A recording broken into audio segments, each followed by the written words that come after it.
Welcome to What Lies Ahead. I'm your host, Chris Raffini, lead singer of the Long Island band Overthrow. On my podcast, I explore everything related to the hardcore scene through the eyes of artists, promoters, and record labels.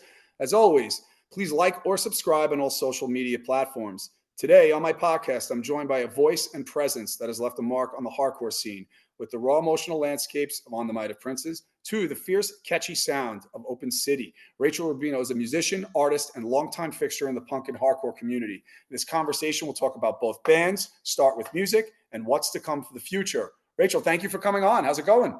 Thanks, Chris. Thanks for having me on. I'm very stoked to be here and chat with you today. Yeah, very excited to have you on. I remember we've definitely probably met before, but I remember really meeting you when we last minute found out we were playing for Sky Came Falling that night, which was super, super fun. And I remember just the way the set list and how they set it up. You had the first couple of songs of the set, and I'm on the side of the stage, and you killed it that night. And I turned to Nick from God's Eyes. I'm like, I gotta follow this. I'm like, oh man. I'm like, you destroyed it that night. You sounded great. That ended up a really really fun night. So that was a cool night that Uh, we all got to do that. yeah, man. Thanks so much. That was a really cool like reconnection with a lot of folks, and yeah, and just like to return that to you and to Nick. When you guys came up, I was like, this is so good. Like, I was like really blown away by both of you, and I loved like um you brought a different energy to that, Thank and you. that was sort of something I really enjoyed throughout that set, was like Mhm. seeing each individual person, present these songs from a band we love, but with like a totally different vibe and Right. energy and presence. And I really thought that was the coolest, honestly. So, You did. You were great. You raised the bar that night for sure with that. That oh, was super fun. But let's yeah, talk about your start with music. So sure. kind of where it began. Your first, I guess, recollection of getting into music, any kind of music, and then kind of how it built, like where it led you into hardcore, and then shows and all that kind of stuff. Yeah. I guess if I'm gonna go back to like the very beginning, I grew up, I don't know, I guess somewhat in like a musical household and family, and I was introduced to things first by like my cousins and my dad, who were just like into music in general. And I spent a lot of my like childhood, early childhood, like hanging out in my older cousins' bedrooms, like listening to music. And my one cousin who was into like Grateful Dead and jam stuff, and Mm. my other older cousin was into like Metallica and and like heavy metal kind of bands, and then my third older cousin was into like hip hop and early like rap scene. So I just felt like even within that family of cousins, they're all very close to me, they're like siblings to me. Yeah, just even within going over their house, like I would listen to three different genres, all like being young and kind of like taking it in and being excited about it. So, from a very early age, I just like really clicked with music and felt really drawn in.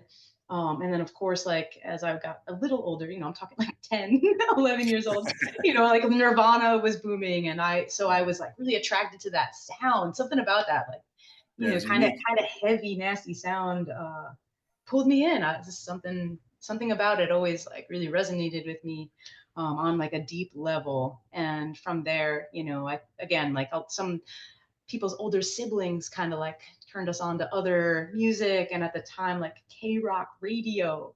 I was like just listening to that every day after school. So I feel like I had an early intro to music, and was in love with it from an early age. I played instruments a little bit too, like as a kid.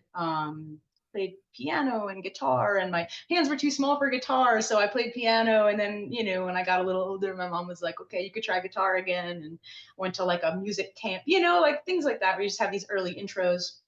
Um, but of course, like I really stuck with guitar and was like, "Oh, I want to really play this." And Mhm. I think at an early age even had just like dreams of playing guitar in a band, kind of feelings, and taking lessons, playing along to Nirvana in my bedroom, and being like, "Oh, this actually isn't that hard. This is cool," Yeah. And then from there getting into like some accessible punk, with like the Punkorama compilations and stuff. That was like the Vans Warp Tour, Tony Hawk Pro Skater. Like Mhm.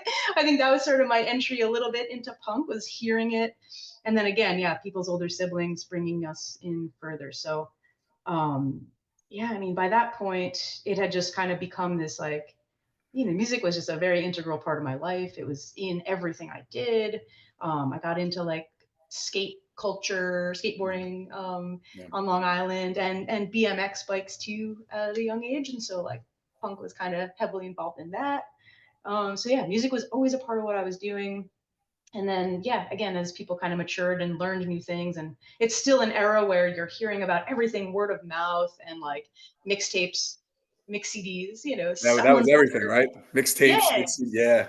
yeah, someone's older sibling always like turning you on to something you haven't heard. And eventually that evolved also into hardcore. And like certain bands from the Long Island music scene eventually just like came across across and into my hands. And so yeah, I remember like hearing for the first time some Long Island bands and being like, oh, it's cool. Like these bands are local. That's Yeah. neat, and like again, a lot of like skate punk type of stuff. But then also, I remember like Inside was one of the first Long Island bands I like ever heard, and that was when I was like first getting interested in emo and like different parts of the genre. Voice That's Fire was another band too. Like they were kind of an early introduction Right. to hardcore where it was like, okay, it's really melodic. It's really, you know, but there's also this like screaming element. And, I wasn't sure if I liked it at first. And, I had another like friend locally in my town he was like very into, more of like the New York hardcore scene with like, Warzone and 25 to Yeah. Life and all of that. So like, Yeah, listen. I don't know. I felt like I had this, kind of wide umbrella over it. And I was just curious and kind of hungry for it. So that hearing all of it then eventually led me to like, okay, I want to go to a show.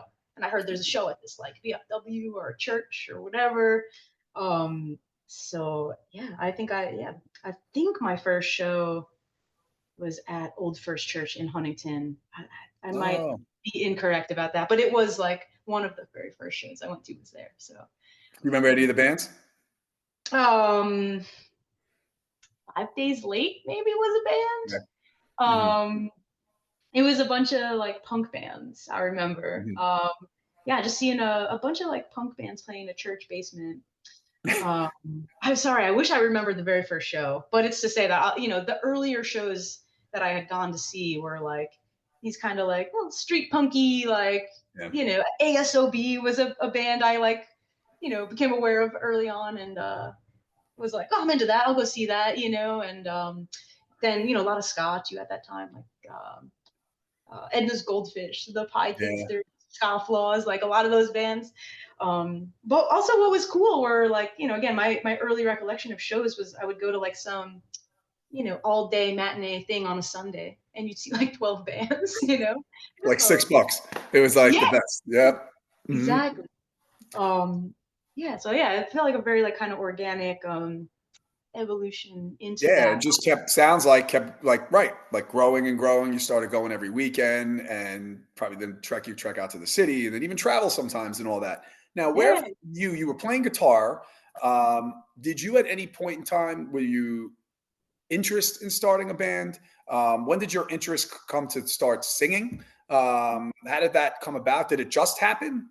How did those things kind of like grow with that? yeah. So yeah, I played guitar from like again a pretty early 10, 11, 12 years old. And I distinctly remember like around 14 years old, 15, 16, in that range, I had played guitar, and I was playing guitar with like other friends from high school, just messing around in the basement. And like we would talk about like, oh, we should do a band. So then it Mhm. became kind of like, okay, well, we need to like find a drummer, we need to find someone who we can play loud in their house. So yeah, that eventually evolved a little bit. Just like trying to play jam in someone's like brother's house or someone's parents' house, or the kid had a drum set in the basement. But I think yeah, at an early age, I was like, I love this. This is like such a cool feeling. I still remember the first time playing music with like another person and a drummer, like that feeling of like, oh, the notes are matching. Like the drum beat is syncing up with what we're doing. Like this is very exciting. This is real. It felt very real. So yeah, early on, I just kind of was like, oh, this is totally possible. Like, this actually doesn't sound all that bad. Mhm. And knowing like, well, I've only just begun, so obviously, like, if I really practice a lot and like take time to learn, I can really, I think I can do that. I think I can do that. And that was, I think, the coolest thing to see early on, connecting to like a local scene and a local punk scene was like, there were people that were either my age or not much older who were already doing it, and that made it feel very accessible. Mhm. And and from there, like, going to shows, meeting some new people, meeting other people in bands, like, that was kind of everything. That really cracked that open for me, that doorway. Um, and just feeling like, oh, and I kind of cite this too as like, On the Might of Princes was actually one of the first bands I ever like met and became friends with, who were a Mhm. little older than me. Mhm. Um, when I saw them at Old First Church and was like blown away. And I'd never seen a screamo band before. I'd never seen anyone perform like them. And I talked to Nicole, their drummer, afterward, and was just like, God, like, what? This is so cool. And how are you do it? And oh my God, you have like a vinyl record. Like, can I buy it? Can I buy your CD? And your T-shirt. And then yeah, from then on, like, they were all very nice to me at shows. So I think all of that is a big part of what made me feel like this is something I can be a part of. Uh-huh. It's where like larger, bands that were on major labels, things like that. They didn't feel accessible at all. They felt special I and agree. exciting.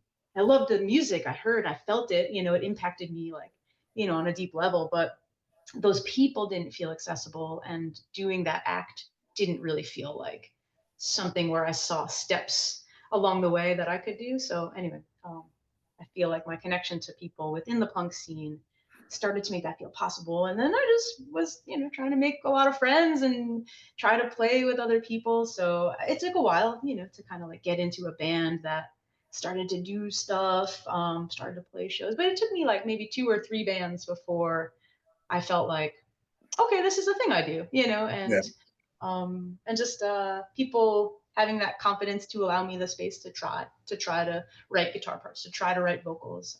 I don't think I was very good for a very long time, but I feel like lucky to have had folks along the way that encouraged me and supported me in that. And with that, and yeah, I've also had the inverse experience where people weren't very supportive.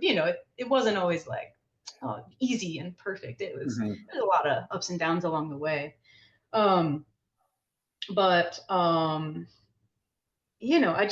feel like at a certain point I did connect with the right group of people who they were just really positive, and we all really kind of like pushed each other a little. And seeing other Long Island bands too, like, I don't know if you feel this way, but the Long Island scene is so special and so I creative. 100% agree. Oh, absolutely, Yeah. right? It really it's amazing, even from the late '90s, mid late Mhm. '90s to, like, especially now. I mean, it is completely thriving now, and, Yeah. but exactly to your point. Yeah. Yeah. I mean, I do think it kind of has these waves and ebbs and flows and stuff, but it's to say that I just felt like I was enmeshed in a community that, like, people were musically like really pushing themselves, and not in a competitive way, although like these competitive things came into play in other corners. But like musically, it was just like, cool, I'm into this, I'm gonna write something like this. I want to try and emulate like this guitar player, or this, be cool if you played a drum beat like this drummer. Obviously, like, Chris from On Minor Princes was a drummer that I would reference a lot and be like, what is that guy doing? And the drummer from Silent Majority also, like, just Ben, like, thinking about like what he plays and why, just things like that, where even just using these like hyper local examples of music that I was inspired by and wanted to write. So all of it just kind of kept going in the blender and like blending it up and trying to make something out of it, make music out of it. But I guess to go back to your question about singing, that's something that I did even in some of the earlier bands I was in, but I never felt super confident in it. Even to this day, I think I struggle to feel really as confident as I might have as like a guitar player, because that's just a very different experience. You sort of write your parts, play them mostly accurately, and you're fine. But Yeah. singing is like a very You're different. in front, right? Yes, yes. Yeah.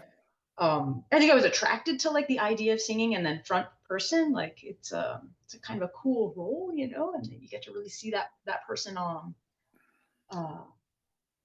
that transform the music in a way.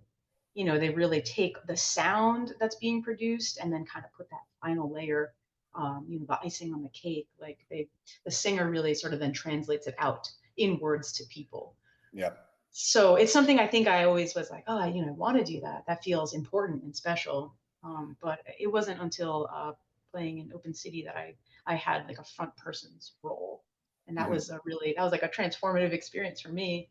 And it was, you know, a well, probably you know, more than 10 to 15 years after I probably started playing. So it was cool to like, you know, have a new experience like so late in that game. Yeah, so it's like an Open City, which I definitely wanna get into because that, the last record you put out is awesome. You know, I was like actually I was DMing you about that. It's really, really good, you know, and it's got a lot of different Thanks, man. sounds to it. It's really, really good. But quick on the Mighty Prince, I wanted to ask, like, Yeah. how you know, you probably talked about this in other podcasts I've heard, but get involved with it. You know, you're friends with them. So how did that get involved when they started returning playing shows again? Um, yeah, man. I mean, I spent it's to say that like I spent a lot of my like formative years with them, you know, like 18, 19, 20, 21, those Yeah, that age range. And that band, like they took my band at the time on our first ever tour. cool. Um and Chris Enriquez and I were like inseparable for a few years. Like we were just like two peas in a pod. So I really like my friendship with them was really like I felt like they were all my big brothers. You know what I mean? Like they really brought me into music, and then I feel like a lot of the way I relate to music, think about music, talk about music, came from, you know, a lot of the time I spent with Chris, and other people too. But you know, he was just such a prominent like friend of mine at that time. Um, so like of course, you know, when they did some initial reunion shows with Jay after they broke up, you know, they did like a little string of reunions with Jay. um, and you know, I loved it, and I went out to all of them that I could, and was like, you know, really happy. They were my favorite band, so I was like, cool, Yeah, my favorite band is back. You know, and after Jay's passing, that was super tough on everybody, and yeah, you know, I feel like a little bit like I didn't really feel like I was able to even mourn that in the right way. You know, I felt so disconnected. I think I was like away a lot at the time. And those friendships had sort of like, you know, dropped off a little, not intentionally, just more like distance. I moved to Philly. mm, Um, so you know, it's just a heartbreaking thing. But of course, like I have this band in my heart and my memory as like something that was so important to me right. growing up, and my friendship with these people so important to me. So Chris and I always stayed in touch, even loosely. So he reached out before doing these shows in 2023, and you know, yeah, just kind of like called me as he does, and it's like, "Hey, I need to talk to you right now, like, or Mhm. soon, just like as soon as you can. You know, I have this like really crazy idea, but like we don't want to like do anything without like talking to you about it." And you know, he said it in a way of like, you know, we want to maybe play some shows to, you know, to kind of honor like the 20-year anniversary of Siren's release, and our friend Mike um, was gonna put was gonna release the vinyl for the first time. Mhm. So that was really cool. Mike from Dead Broke Records. Yep. Um, so yeah, it's that was sort of the approach, was like, you know, we thought it could be cool to play some shows, and we thought that it would, you know, it would feel weird to do this with anyone else, but we think it would actually feel really cool to have you sing. And that was, I mean, still, I have a hard time talking about it. It feels like I'm like a little stunned by it. Uh-huh. But it felt very important, very like sacred, and also like scary, and like, are you sure that's like a cool thing to do? Like, you know, but also, I guess, from the perspective of, you know, this band created music that was very important to so many people, myself included. You know, I thought about it like, would I want to see someone else sing these songs? And I was like, yeah, actually, I think if it was like an OG Long Island person, like, yeah, I would be stoked because these songs mean so much to me. And it's like they have a life of their own too, and I also think it maybe is a cool way to honor the music and art that Jason, created. So yeah, yeah. Yeah, for So it's sure. a thing Yeah, of like, yeah. can we, should we? Okay, like let's give that a try and see how that feels. And yeah, I'm here to like walk those steps with you guys. And I love your answer to it because there's probably so many different avenues you're going on in your head about doing it, right? Like, so I'm just yeah, thinking what you just said before as a front person, right? You're the front person. You're up there directing traffic, right? yeah, That's yeah, your band. So now, yeah. how did it feel? Did that cross your mind that okay, now I'm the front person directing traffic now, basically, essentially, for a band that were I was friends with forever and was super influential on me. Was that also crossing your mind as well? Dude, yes, it's like, I mean, I have like chills even talking about it. It Yeah. just feels so big to me, and and that's like a gift, right? To even be able to feel that Mhm. magnitude. But yes, directing traffic's a funny way of putting it. I think a little bit to me, it's like this combination of, it feels a little bit like, in some regard, you're like kind of like hosting the live karaoke for a band you love, in like a silly Uh-huh. regard. But then there's this real like depth and seriousness to it, Right. because it's not just like a karaoke. Like to me, I've been thinking about this a lot, and On the Mighty Princes for me, it has always felt like a band. How do I say? It's like not to sound cheesy, like the people's music. Like it's this band that wasn't to me. It never felt like they were about them. It was always like their presentation of the songs that they would write.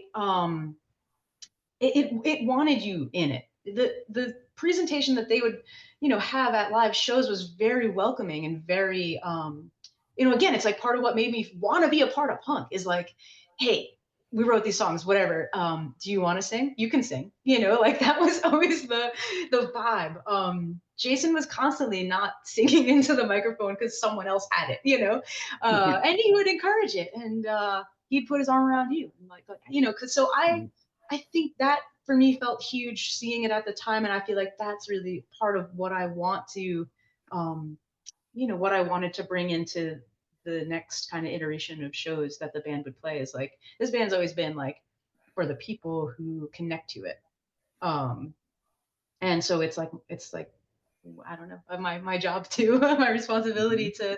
to make sure that the people who connect with this music can continue to, and that they feel like it's theirs and for them, and that they're a part of it. And that to me is this like giant overarching theme of like this is kind of what punk has felt like. It's this like place where you can be an outcast from the rest of the world, and you Yeah. belong here. And here's a bunch of songs that you're invited to be a part of, and you're invited to be a part of this community that I think there's a lot of other themes involved, but like we look after each other, we take care of each other. You can dance a little wildly, but honestly, like don't be a dick, don't hit anybody in Right. the head. Like if you fall Right. down, we'll pick you up. If you're having a hard day and you want to scream these songs, just like be with other people, feeling that. I don't know. To me, that's what it has always been about, and it's kind of interesting and cool that we still feel this way. Chris and I, texted before like band practice one day, and he was like, "Yeah, man, I'm having a fucked up day. I like can't wait to play drums and like just play these songs and like feel this." And I was like, "Yeah, me too. I'm having like a fucked up week. I can't wait to Yeah. like scream my guts out." Yeah, you're right. The release for it, it's just needed, especially now, it's definitely needed. So how Yeah. do I was actually, wondering with this. So you guys have played a bunch of times since that I don't know, call it reunion show, I guess we'll call it, or for the re-release of the vinyl. But Yeah. how do you go about structuring the set list? Because now you've come in with a different dynamic as someone who watched on the other end of the stage. So you have that different perspective. Is there any's like, hey, why don't we play this song? So how does that go about when you're structuring set lists? Definitely. I think I do like take a backseat approach of like letting the original members sort of dictate like, well, this is kind of what we always would play, and these are the songs that got the best crowd response. But I do feel like as a fan, I get to weigh in, and I get to say like, oh, I would have loved to see this live, or I would, and it's funny. It's just like really funny to be in that process then with my, people that I like really looked up to, and then to be like, oh, and I get to pick a song now, or to say like, oh, I think we should do this song after that song. I think it flows better, or I feel like the sort of, you know, the emotion of this song would be like a nice contrast to the emotion of that song. But yeah, it's fun. It's been fun too to like be in that room and kind of be able to make suggestions. And myself and Tom Tierney and Justin, Tom and Justin and I are the newer, people members. And yeah, just having like a little say and a little kind of like, yeah, let's jam some stuff out. Let's try to write song transitions or think about how things can flow. It's been really fun, but yeah, the set list and everything is like a little mix of everything. Like, the we know that this works together. Okay, cool. Like I like that. Let's do it. Or like what if we switch this around? So it's pretty fun, but you know, So let me there's ask you, there's what some crowd pleasers. songs do you love? I mean, you probably love them all, but is there, say, a couple of songs that you love playing live? Like you feel them like live, like just the lyrics, it brings you even back to, when you're younger. Like which ones are those? Definitely song. I mean, yeah, we play a bunch of songs off "Where You Are and Where You Want to Be," and those I think bring me right back to where I'm Mhm. younger. And in the initial like reunion type shows that we were doing, we also played a couple songs off "Making of a Conversation," which was the first LP that they had.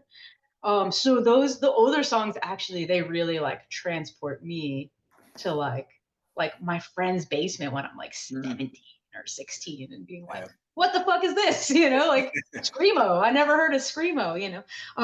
So some of those old songs, we played Allusion to Italy, and Caboose, and those are like really old and they're kind of chill, mellow songs. And I was surprised actually at how much I felt when we played them, when I heard them.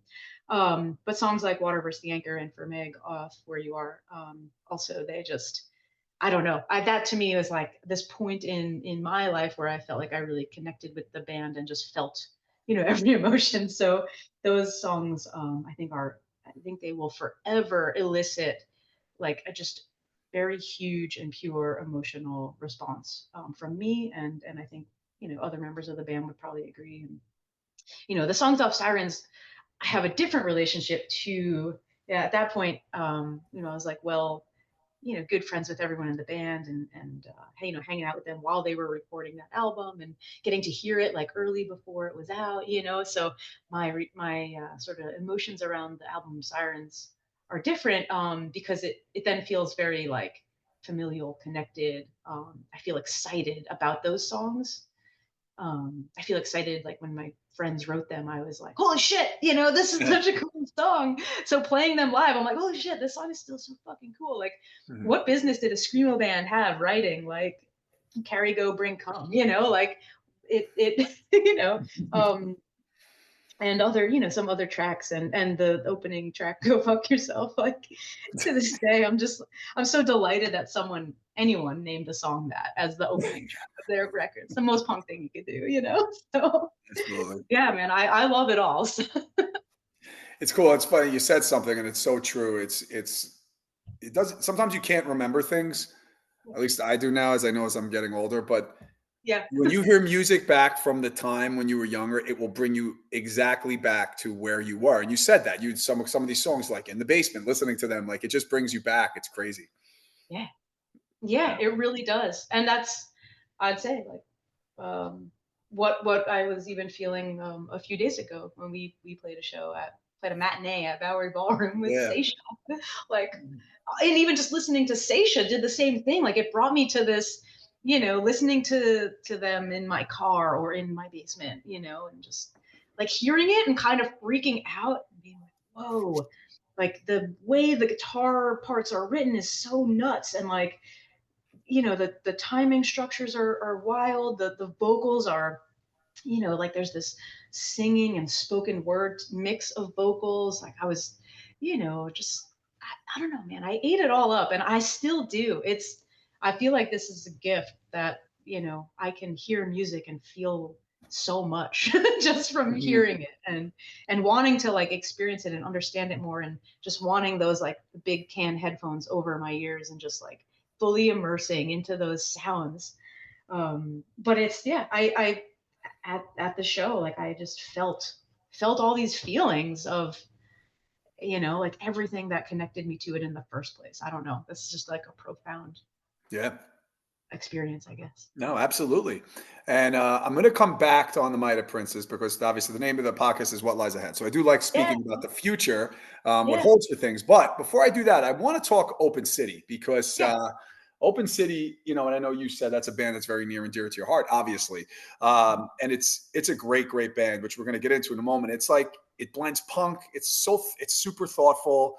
You have songs that are straight up in your face, and then you have these cool melody songs. There's almost like a kind of a Jane's Addiction vibe, a little almost with No One Thinks About You More Than You. That song kills. I love that song. And, Thanks, man. Thank but the whole thing does, the whole thing does, Hands in the Honey Jar is a great record. So how did you. Open City come together?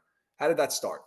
Yeah, Open City it was very unexpected, but yeah, its origin is funny.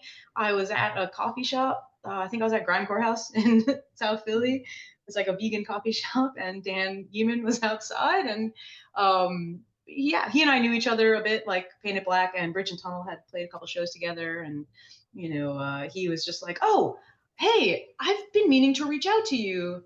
Um, I was thinking of you, and we were like, me and Andy Nelson and Chris Wilson, we have these songs that we like wrote, and we were jamming, and we were trying to figure out someone to like be the singer of this band that we're doing. Would you be at all interested in like singing for a band?" And I was like, sure. Like, why not? I know Chris and Andy, and like I can only imagine what this sounds like. This is probably awesome. And at the time, I had pretty recently moved to Philly. So I was sort of like, yeah, I'm down to do something here with new folks. And, obviously, like that's quite a roster. So I would never turn it down. Yeah, send me what you have. And he did. And I was like, this is so much cooler than I imagined it would be, So, Mhm. so that first LP, that self-titled LP was actually, it was all written before and recorded before I ever Okay. like, even thought about joining the band. So I got to kind of hear all of those songs, beforehand, and then write to them, which was super interesting and super fun.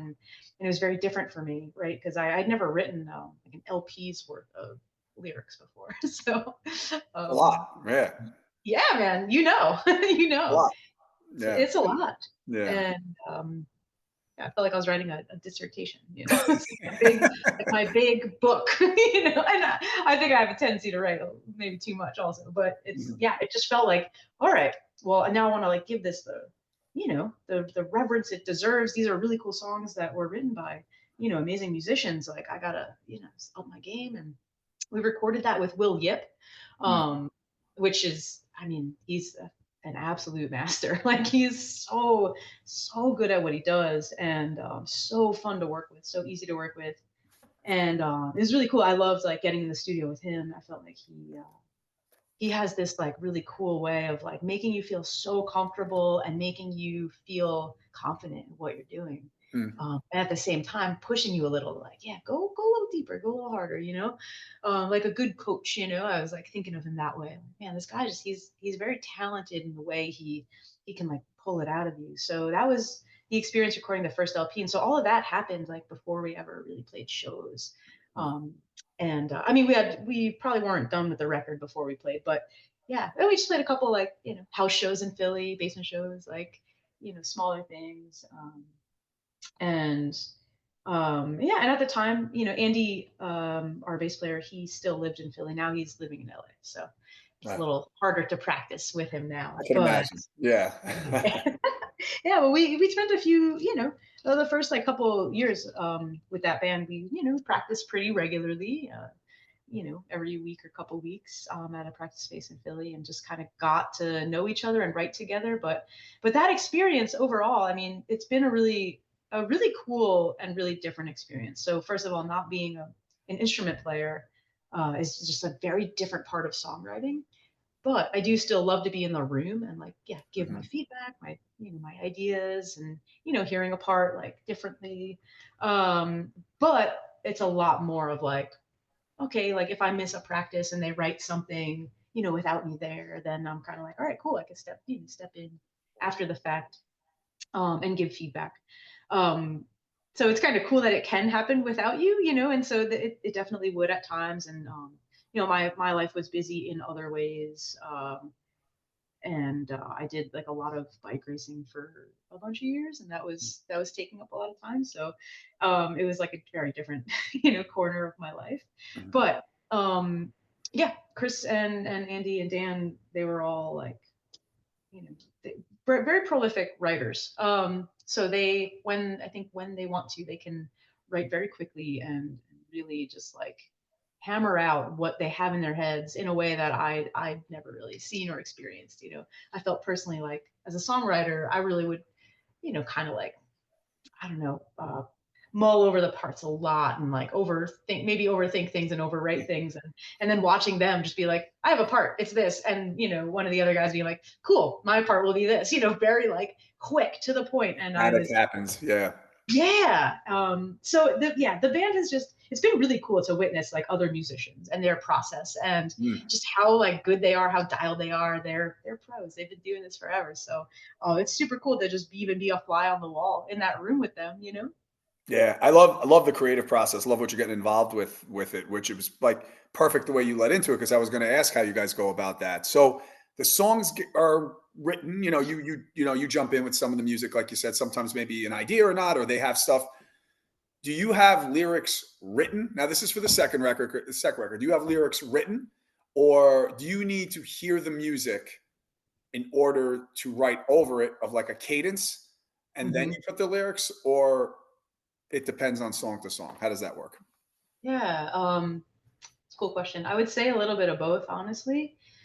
Um, yeah, and it's funny too. Again, without an instrument, like maybe with an instrument, I might have had lyrics, right? And then I would try to write a song around the lyrics, for like guitar.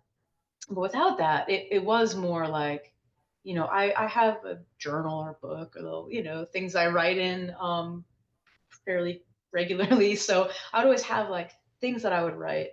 Um, but I do feel now like part my writing process for Open City, is, you know, to hear the song or at least the part, to Mm. have an idea, and maybe even to like just kind of mouth some words and sounds over the song before I can really settle in on like what I want it to be and what the cadence, um, structure kind of will be, and then sort of fitting words into it. So then I would go back into my books and be like, do I have something that Cool. I can phrase in here? And then from there, I might go like, okay, like I actually really like the way that fits. Let me kind of think about that theme and that feeling and try and, write the rest of the song maybe around like one chunk or one phrase. Mhm. So yeah, I think it actually changed the way I thought about writing entirely, like flipped it completely around. Yeah. And so, but well, a little bit actually. It's like similar writing, second guitar parts. So if you're like writing over, Right. rhythm guitar, right? It feels a little similar where you're like, what goes here? What do I want to hear? Um, but yeah, it gave me a lot of freedom and a lot of freedom to explore too, like different styles and different voices that I wanted to use, and Oh yeah.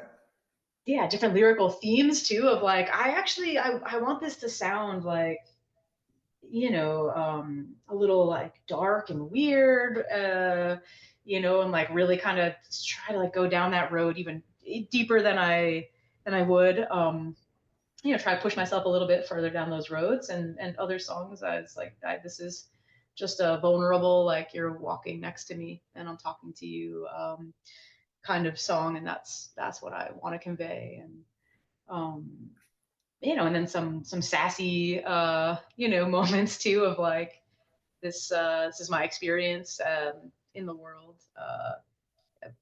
existing like a lot in male dominated spaces, whether Mhm. it's music or, jobs that I've done throughout my career life. There's like a lot of difficult experiences in that too. So it's, Yeah. I definitely use music to like get that out of me. And No, you do it so well. It's insightful, the lyrics, because obviously look, like, the lyrics are. I think most people who listen to this music, hardcore lyrics are. You go to the lyrics, right? It's very yeah, important. So I'm as selfishly as a singer, also I go to the lyrics. But yeah, yeah, yours are very insightful, well written, but and catchy in how you put over the music. And what it's cool too is how you flip your vocal style, but it's not doesn't sound forced, which is cool. So like when you're singing over songs, do you need a couple of times as you're singing, like, oh, okay, maybe this is I'll go with this, because you kind of talked about that a little bit, like maybe I'll go with this. It's a little more clean here as opposed to like yelling or raspy or whatever. yeah, Mhm. yeah. Thanks a Mhm. lot. I mean, your compliments really mean a lot to me. Mhm. Thank you. And yeah, I guess trying to think like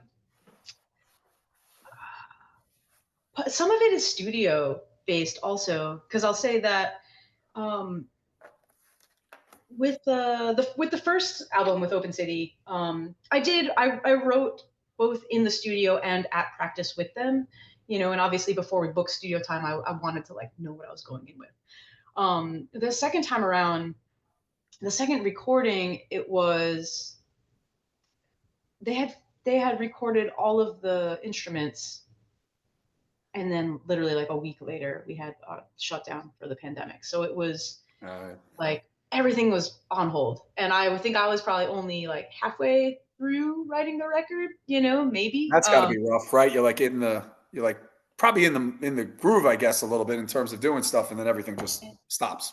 So Yeah, yeah, and I think too. I mean, I learned so much through that time period, but it really highlighted for me too that like um, I think I kind of struggled to keep that momentum and keep writing without like regular practice and regularly seeing shows and just being plugged into music community and people, because I just draw so much inspiration from being part of that community. And even just those conversations, right? The conversation you and I are having, like, it's keeping music at the top of my mind. It's like, it's inspiring in and of itself just to think about it. So I had like a period where I felt very like disconnected, and it was tough, and it was right in the middle of like trying to record, and we just really couldn't get in the studio for a year because it yeah, just wasn't, we didn't have vaccines, it wasn't safe, we didn't know what the fuck was going on. And then then we would book a date, and then like one of us gets sick, and so that yeah, kind of happened. So yeah. Hands in the Honey Jar, that record became pretty drawn out, and the writing process kind of shifted, and I really just took it like one or two songs at a time, and then I would book Makes studio sense. time, like, all right, cool, let's go in.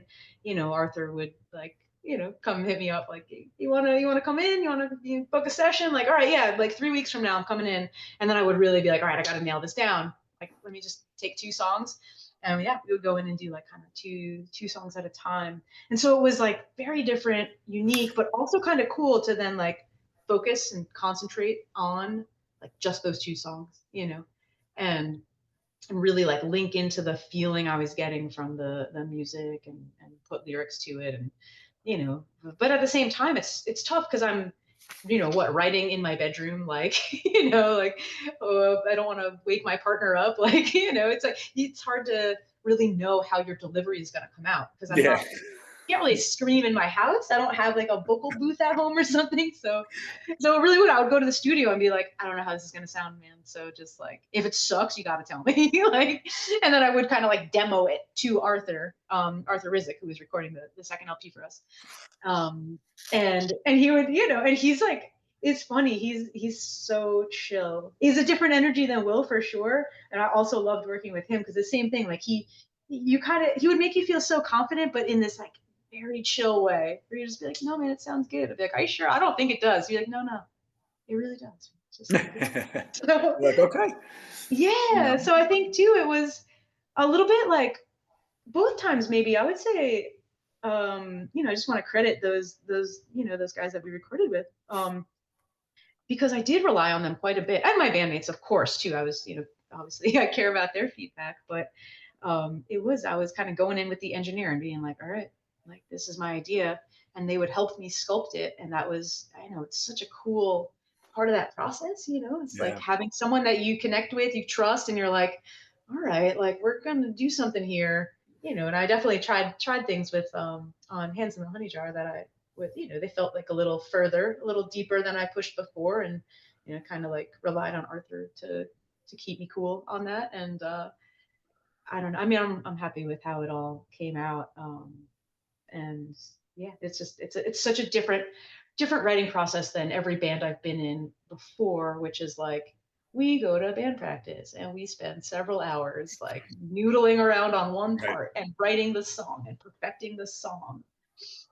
So and then showing up to record with the album pretty well fleshed out. Like, Mhm. this was It was a little very.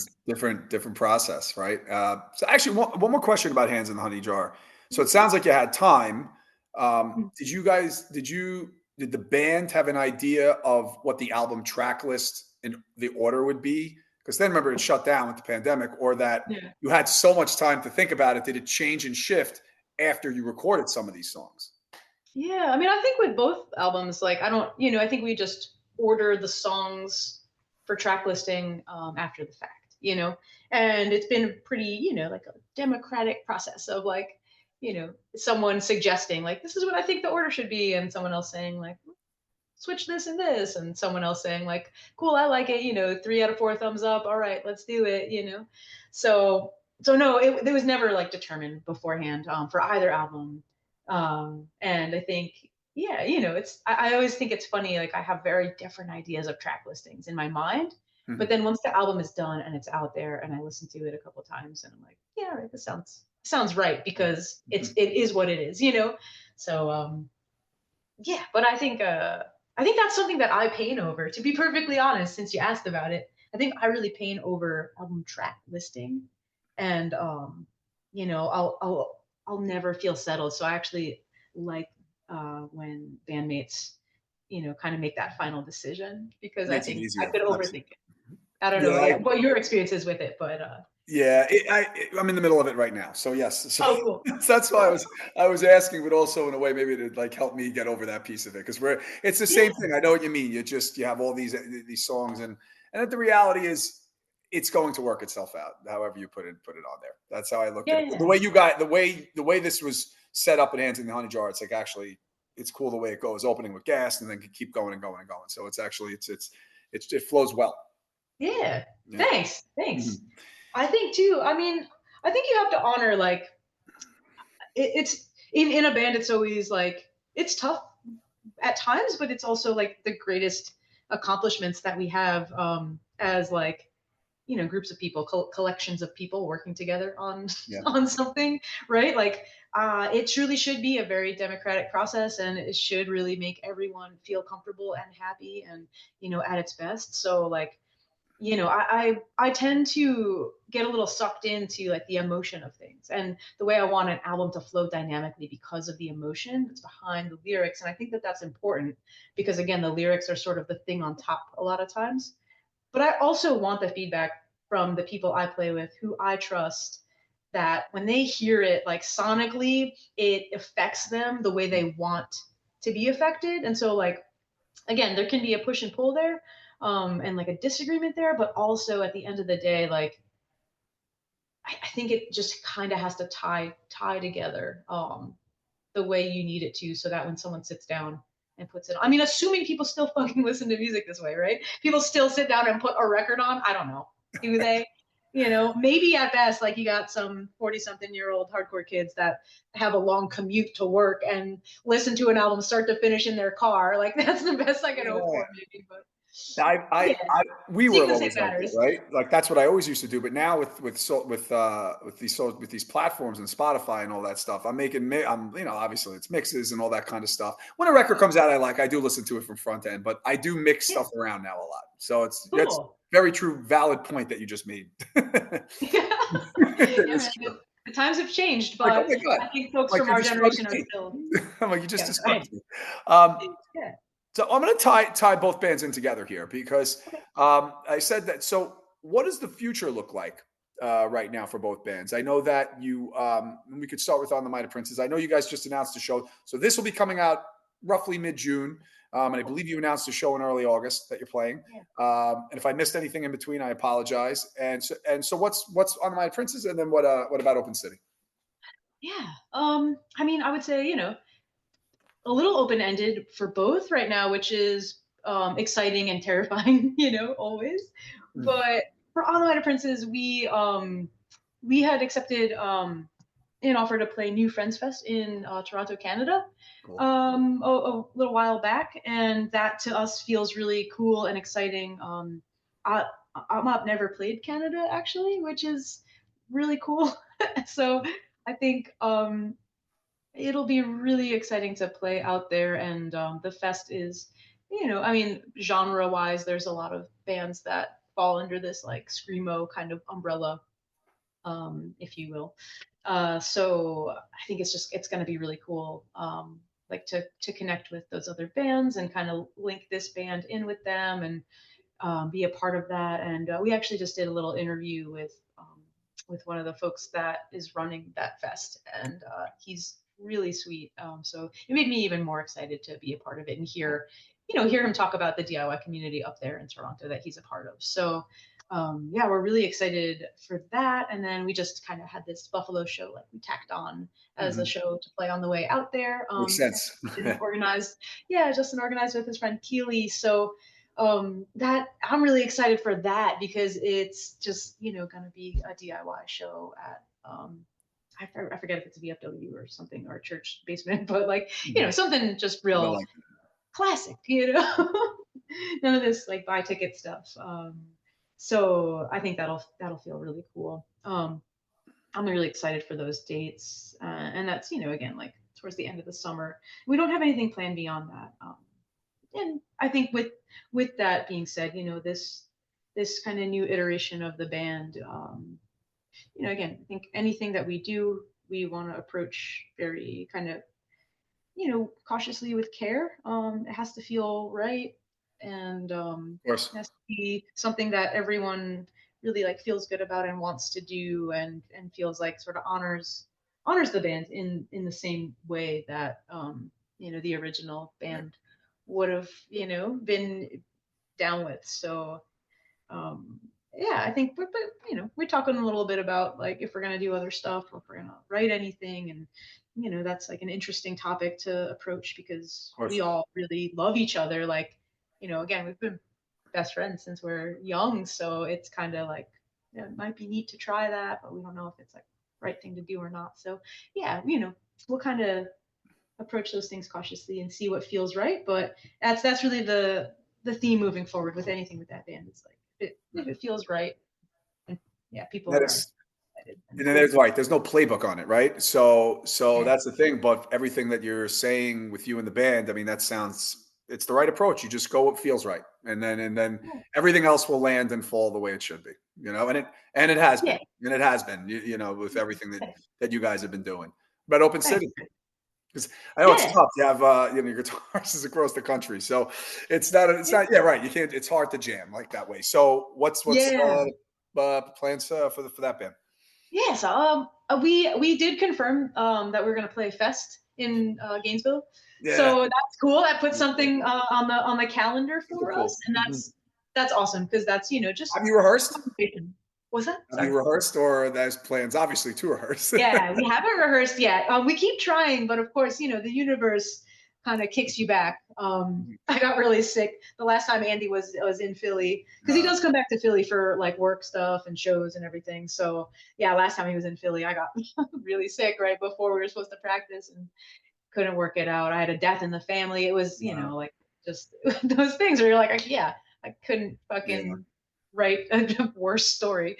Mhm. Um, but that being said, we're all like, we keep trying, and what something that's cool about this band is, everyone's adults, and we have other things that we do in our lives, but there's just really try to approach it with like no pressure, but here's what we are available to do, and we keep coming back to the table to each other with that same mindset of like, all right, here's what I'm available to do, let's make it happen if we can. So I'm sure we'll get some good rehearsals in before we go down to Florida, of course. But it's my hope that we can tack on, another weekend or two at least of shows. Try to do something in Philly and New York, of course. But yeah, and beyond that, we don't know. Everyone's lives are a little busy, but that being said, I think if the time allows, or an offer that we're excited about comes up, then we will try to make it happen. So it is sincerely my hope to do more with that band. I think the same goes for everybody. It's just a matter of being able to put the pieces together and get some dates on the calendar. So at Cool. least I'm glad we have something booked, so that'll make sure we get out there Keep at it least moving. for that. Keep it moving along. Keep moving forward. So, I have one last question here, and then we'll end off with a bunch of questions. Where first thing that comes to mind. So, what advice, if you went back in time, would you give yourself as a teenager? It could be musically, personally. It could be anything. Ugh. So much. So much. What would I say as a teenager? I think a little combo of things I would say to myself, like, and still I say this to adult me too, is to like not take everything so personal. I'm real sensitive, so it's hard not to. But things aren't always so personal, and even when they feel like they are. And I think the other things I would kind of it's more of a reminder to myself of like, keep doing what you're doing and like stay true to who you are, and don't let people um you know do things that make you doubt that. I'm literally saying this to my current self. I'm fucking 41 and I still feel this way. But I think like young me is kind of the same as current me, which is just like, I've always been this version of myself. Have I have two interests that I care a lot about in my life, and many others, but like, some interests that are both hobby and passion, and they really drive a lot of what I do. Um, and yeah, it's just to kind of, to keep being true to myself, to not be afraid to be myself, to be, like a out queer kid on Long Island was not easy Mhm. early on, and it got easier in my mid 20s living in Brooklyn, when I was all of a sudden surrounded by a community of other people that felt this way, and made it feel super comfortable for me to also feel that way. But just thinking about my young self is like, I kind of wish I had access to other communities and other ideas early on, and people that could kind of really like make sure I didn't doubt that path, or I didn't doubt like who I actually was, or try to you know sh- change my shape to Mhm. these people. That's something that I can't do very well anyway. So that's probably what I would go with. Mhm. No, it's a great answer. It really, really is. Honestly. Now, just to end with like a bunch of questions, and really first thing that comes to mind. And look, if there's something you want to elaborate on, obviously I'm not going to cut you off and then go to the next one. So if you want to like, wait, Chris, be quiet for a second. Just elaborate on it. So, Okay. favorite show with on the Mighty Princes that you performed with them. uh, okay, it's a tie actually. This last show at Bowery Ballroom was very special, Mm, and felt so cool. But also the show that we played at the VFW Hall for the Dead Broke Records anniversary was also very special. So those are my two top. I don't know, honestly, dude. Fucking all of them are the best, um, because they all felt different for different reasons in ways right. that are like very important to me. But that my answer is first those two. First those two. And what about when you went as an observer fan? Like, what was the favorite show you saw on the Mighty Princes play?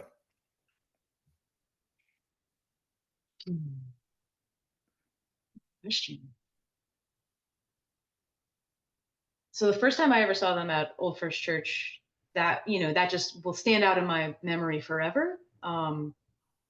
So I might pick that one. But then yeah, later in the game, gosh, I want to say it was like ethical humanist. building. Yeah. They and I don't remember who else was on the bill, but there was another show there, like when Chris was in the band, that they played, and yeah, I felt like it was just a really impactful performance. But yeah, very hard for me to pick just one. I'm sorry to say, but there were so many.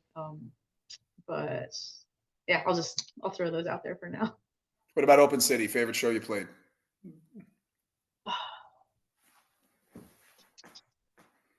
We played a show on my birthday at the church here in Philly, at First Unitarian Church, with Hears and a bunch of other bands, and it like the whole show was so sick, and I felt like we had a really good and fun performance that night. Song you wrote that you're most proud of?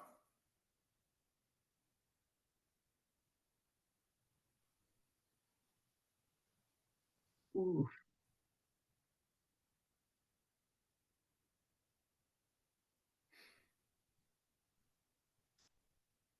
that's a very tough one.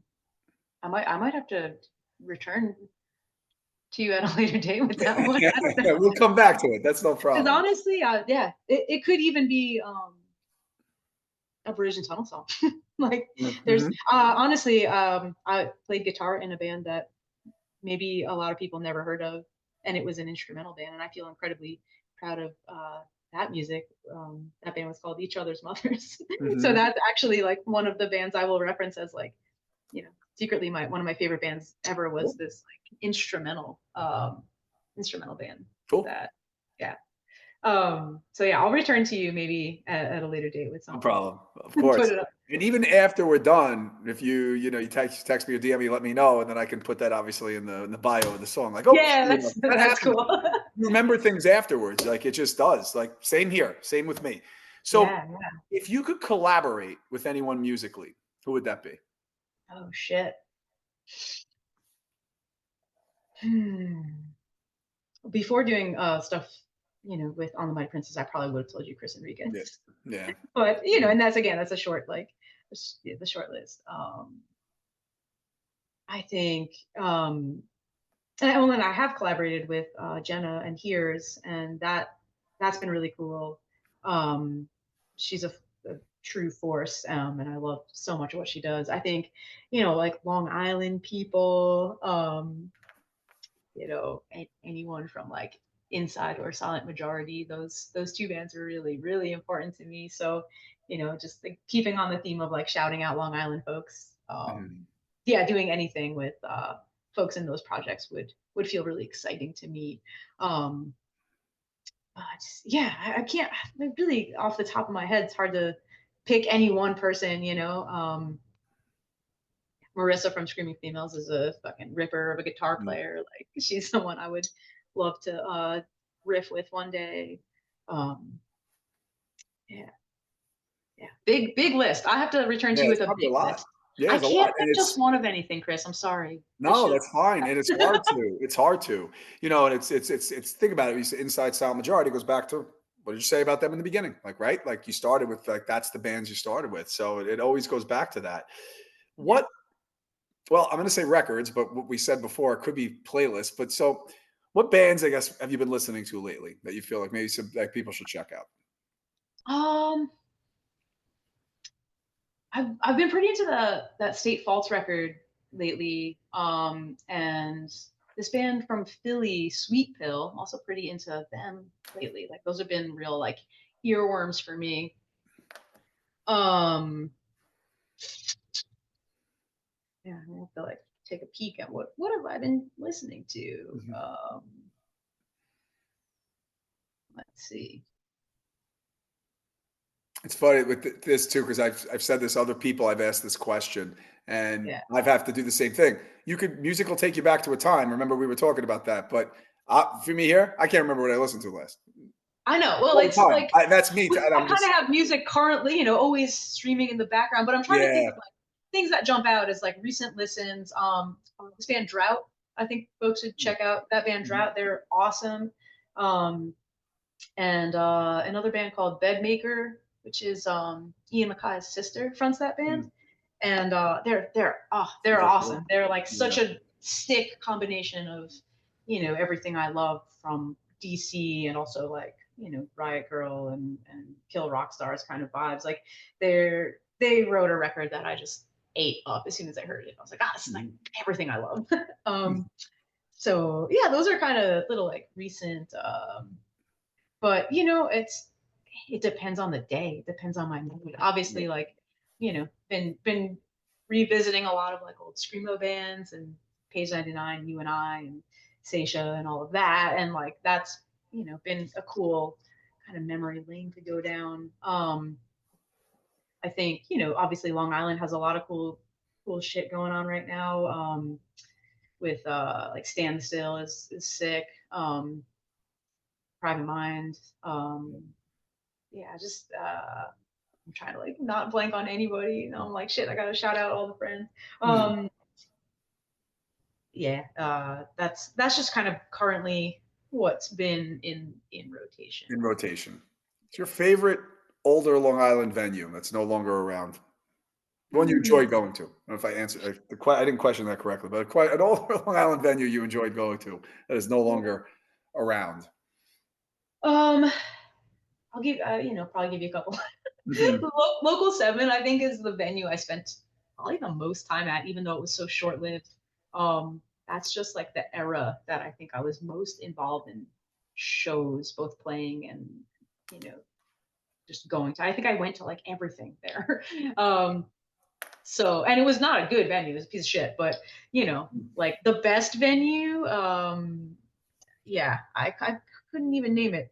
Um, I went to Ground Zero a lot. That's also a piece Yeah. of shit Yeah, place, but no, that like I saw a lot of bands there when I first started going to shows. For some reason, that was like I the always got the Ataris vibe. played there. I mean, that's crazy if you think about it, that place. People don't know, that was like a little bar, I mean, whatever it was, or it was that wasn't little, but yeah. Yeah, no, it was a small It shitty was dive yeah. bar. Mhm. But I mean, whoever ran it, like they were cool enough to let kids have shows. So, props Absolutely. to them. It was Absolutely. sick. Yeah, McCall's Catering Hall. That was a place I went to a lot. It was like in Deer Yeah. Park, and I lived on, in East Islip, so like that was kind of close for me, and I was Yeah. excited. Like, oh, the show's not far away.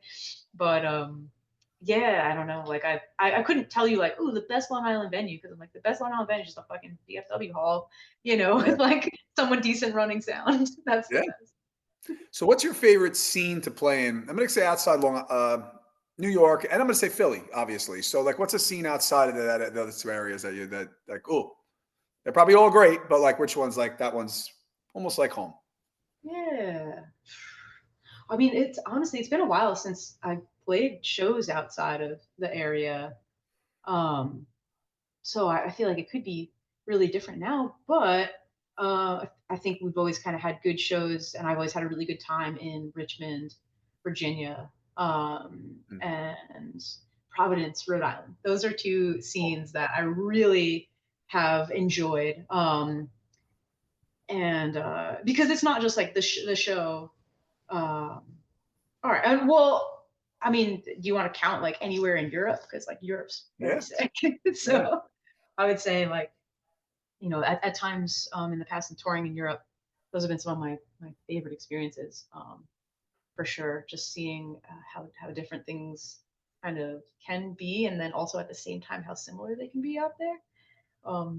With like bigger venues that are squats that are, kind of collectively run and really intentional, and having like, a venue, but also like a place where you could sleep and everyone feeds you and is really kind of grateful that you're there, as opposed to like, we got you a show, you're welcome, like attitude in the US. Like everyone's like, Yeah. oh, we're really grateful that you're here. And you're like, are you? That's so Yeah. weird. It's weird. So yeah, that would be. But yeah, and in the U.S. too, we've obviously had like amazing shows and communities that we connected with. But I feel like Richmond and Providence, for some reason, those two places felt like the most like home, and then also like a little rowdy and a little like the things that I like to see in punk, which are like people being freaks and like a little Mm. bit weird, a little extra weird, and a little like a little loose with whatever their like behaviors might be. Just yeah, people who feel comfortable being themselves, and sort of invite that in their environment. Cool. That's something I connect with a lot. A band or artist you like that may surprise people.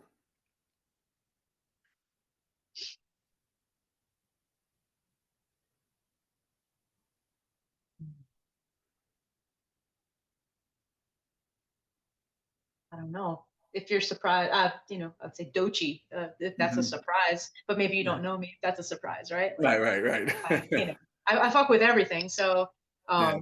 I love hip hop. I love any, tons of, variety of genre. So, um, yeah, I'm always looking for something that's like, I think what's cool with that, with your answer, connects back to what you said in the beginning when you first started getting to music. You had three pockets of music from Metallica to hip hop to all these different things coming at you, and it just still stays with you, right? It does, in terms of how you expand your musical horizons and stuff.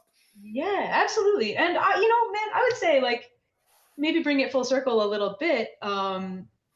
It's something I've been thinking a lot about. Because the way I connected in with Long Island punk and hardcore, like we could talk days and days and days on end about like the good parts of the scene and like the bad parts of the scene and the ways like there was infighting and was fucked up, but then there was like all this support and like acceptance and it was cool. Like there was everything. There's everything in every scene, right? There's good and bad in it, but like with the one thing that I did always feel was like there was this a little bit more open mindedness genre wise, and we had a really cool like mix of different bands on shows, and I think we still do, Yeah, in Long Island and New York, and it's because we have like an abundance of music in our area and an abundance of people that are just willing to be creative and put themselves out there, for whatever reason. I can't even pinpoint it on anything one particular thing, but even in connecting with you and like your band Overthrow, which I obviously saw a bunch when I was younger, and like mhm. like different sort of pockets of our scene. Like there's like a more hardcore dude head. I don't know how to describe it. Like I don't want to say beat down hardcore. I don't really like that like description, but you know what I mean? Like yeah, there's like a heavier hardcore, there's like a DIY punk. There's like a very DC influence within that. There's like, some like kind of poppy and rock bands like with Every Idle Hour, and like just bands that like also weren't even specifically any one thing. So this is like really just a big overarching theme for me where like when I came to music, I was like, oh, it's cool. Like, yeah, you could have a punk band play with a hip hop artist and like it would be fun. For It's sure. fine. So yeah, I still keep true to that and I love that. And you don't need one sound or one style or one type, to all come together and like what each other's doing and respect it and vibe with it. And, and you get something out of each thing. Like, why not? It all comes back together and mixes in somehow. I think a lot of hip hop really influenced the way I wrote lyrics for Open City, actually. But whether I realize it or not, Yeah, I think there's a lot to the cadence and like you know the wording of things. But yeah, of course, all those music is factors close. come into play. All right, so last Yeah. one here: writing or performing. Mm, performing, Hmm. but you know, I'll give you both. Like, Yeah, I love writing too. It's I love it so much. But I would probably, if I had to hierarchy them, performing. performing gets a slight nod, right? To what you were talking about before, about how it's just that release, like even just when you were rehearsing, right? You were telling Yeah. Chris like you need to rehearse, you need to jam. It just helps getting it out there, even though that's not performing per se, but it's not Yeah. writing. You're jamming and stuff. Yeah, absolutely. Absolutely. Um, the act, like this, like very physical act of um, release, that you get from playing music, especially when it's music you've written. But again, even if you didn't write it, man, it's doing something for you. Mm, You're impacted by this thing that you've taken in at some point. You've taken it in, it has affected you, and now you're responding. Like you're taking that effect and giving it life. Something very powerful with that. I don't. It's sorry, mm. it blows my mind because I think about this stuff a lot. Um, I'm not, I'm curious to hear like your experience and other people's experiences, but Mhm.